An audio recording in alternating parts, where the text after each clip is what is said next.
Përshëndetje të dashur miq dhe mirë se keni ardhur në You Can Cook It. Unë jam Elona, sot ju kam sjell recetën e arapashit me djath. Ky lloj arapashi të dashur miq hahet në mëngjes dhe është super i shijshëm. Fëmijët e mi e konsumojnë me shumë qejf. Jam e sigurt që dhe ju nëse do ta provoni, do të mbeteni shumë të kënaqur. Është një ndër mëngjeset i cili konsumohet me shumë qejf në familjen time.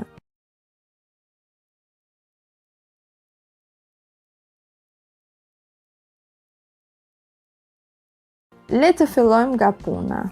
Masa që unë kam përgatitur sot është e mjaftueshme për 4 persona.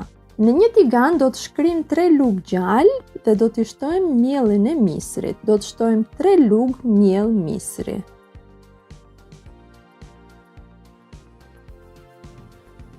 Miellin e misrit do ta kaurdisim në gjalp që t'i dalë era, por nuk do ta lejojmë që të ndrojë ngjyrë. Më njanë të dashur miq, mund të përgatisni dhe copëza djathi të bardh, përzier me pak djath kaçkavall ose dhe thjesht djath të bardh, të cilin ju e keni të preferuar. Unë kam përdorur djath kaçkavall sepse me djath kaçkavall të dashur miq del super i shijshëm. Nëse ju ndodhet pak djath kaçkavall, mund ta bëni dhe përzier me djathin e bardh.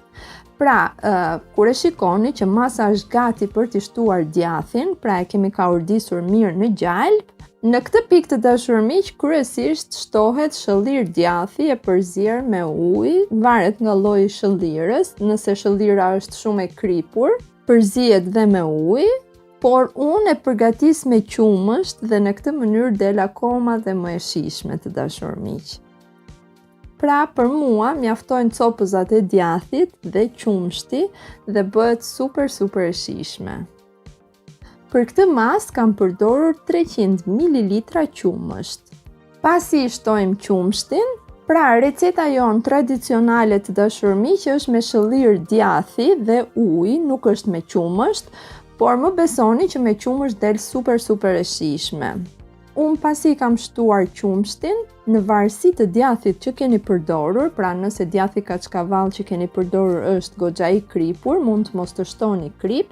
Nëse djathi kaçkavall që keni përdorur është pa krip ose ka shumë pak krip, mund ta rregulloni dhe me pak krip sipas shijeve tuaja. Do ta dalloni që është bërë kur masa të shkëputet nga anët e enës dhe në sipërfaqe të ketë dalë lyra, pra të ketë dalë gjalpi në sipërfaqe kur ajo zien.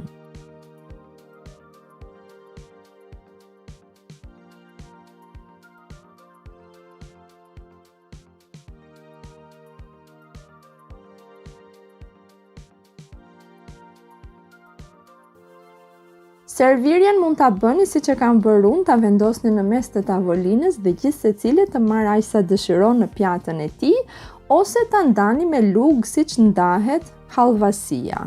Ky ishte edhe arapashi i mëngjesit të dashur miq, arapashi që përgatitet me djath. Nëse do ta provoni, jam e sigurt që do të mbeteni shumë të kënaqur dhe fëmijët do t'ua kërkojnë her pas here. Era e mirë e kuzhinës dhe harmonia me njëri tjetrin mos qoftë kurrë mangët në shtëpitë tuaja. Gjithë të mirat dhe mirë dëgjofshim.